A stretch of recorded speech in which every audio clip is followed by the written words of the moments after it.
आइए अब आपको बताऊं कि ये घुसपैठियों की एंट्री होती कहां से घुसते हैं, कौन से इनके एंट्री पॉइंट्स हैं, देश में कौन कौन सी सीमाएं किन देशों के साथ लगती हैं। पहले ये देखिए, भारत 7 देशों के साथ अपनी सीमाएं साझा करता है। 7 देश, अफगानिस्तान, पाकिस्तान, चीन, नेपाल, भूटान, बांग्लादेश और म्यांमार।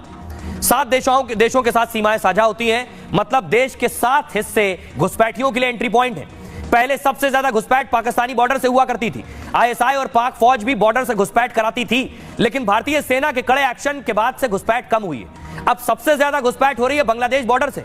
भारत का सबसे लंबा बॉर्डर बांग्लादेश से जुड़ा हुआ है, 4000 किलोमीटर का बॉर्डर है और कुछ हिस्सा खुला है। बंगाल बॉर्डर में 800 किलोमीटर में कोई कटीली तार नहीं है। तो कई बॉर्डर के इलाके में नदी और पहाड़ भी है। सर्दियों में नदी में ज्यादा पानी नहीं रहता है, शाम होते ही घना कोहरा भी छा जाता है, मतलब मौसम की आड़ में घुसपैठिए दाखिल हो जाते हैं। भारत बांग्लादेश के बीच पहले काफी अच्छे रिश्ते रहे हैं। बॉर्डर से आतंकी वारदात जैसी आशंका कम रहती थी और बांग्लादेश घूमने के इरादे से भी भारत आते थे, लेकिन कुछ लोग अवैध तरीके से भारत में रुक जाते थे। बांग्लादेश में हिंसा के बाद यह संख्या और ज्यादा बढ़ गई है। उन्हें बॉर्डर से के इस ओर से भी कुछ और रैकेट मदद पहुंचाते हैं। भारत की तरफ से भी ऐसे घुसपैठियों की मदद होती है, इसलिए आसानी से उनकी एंट्री यहां हो जाती है।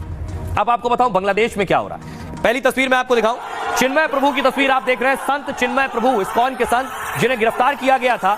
चिन्मय प्रभु की कोर्ट में पेशी हुई, लेकिन सुनवाई नहीं हो सकी। उनके वकील के साथ मारपीट हुई। अगली तस्वीर मैं आपको दिखाऊं, चिन्मय प्रभु के वकील, एक और वकील पेश हुए, रविंद्र घोष। चिन्मय प्रभु के मामले में आज कोर्ट में सुनवाई हुई, लेकिन इससे पहले 2 वकीलों के साथ मारपीट हो चुकी है। आज तीसरा वकील पहुंचा। बांग्लादेश की कोर्ट ने चिन्मय प्रभु को फिर झटका दिया। कोर्ट ने चिन्मय की जमानत याचिका खारिज कर दी। कहा चिन्मय की जमानत पर 2 जनवरी को ही सुनवाई होगी। ढाका से एक हिंदू वकील रविंद्र घोष चटगांव कोर्ट पहुंचे थे। उनकी कोशिश थी कि हिंदू संत को जेल से छुड़ाएं। वकील रविंद्र घोष पक्के दस्तावेज और पक्के सबूत के साथ पहुंचे थे। सुप्रीम कोर्ट के वकील ने रविंद्र ने पहले सुनवाई की अपील की सुप्रीम कोर्ट से, तो सरकारी पक्ष के वकीलों ने विरोध किया। कहा रविंद्र के पास चिन्मय का वकालतनामा ही नहीं है। सरकारी पक्ष की दखल पर अदालत ने याचिका खारिज कर दी। इसके बाद सरकारी वकीलों ने रविंद्र पर हमला कर दिया। उस वकील पर हमला किया, कोर्ट परिसर में उसके साथ भी मारपीट की और कहा कि केस नहीं लड़ोगे।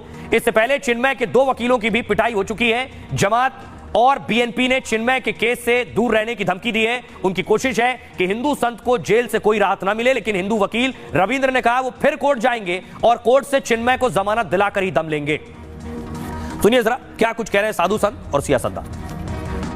जो वहाँ पे अल्पसंख्यक लोग हैं, रिलीजियस माइनॉरिटी है, उन पर जो अत्याचार बढ़ रहा है और जो राजनीतिक परिस्थिति वहाँ पर है, उस पर प्रधानमंत्री जी को बोलना चाहिए। हिंदू का दल है तो आप सदन में आके बोलते क्यों नहीं कि बांग्लादेश के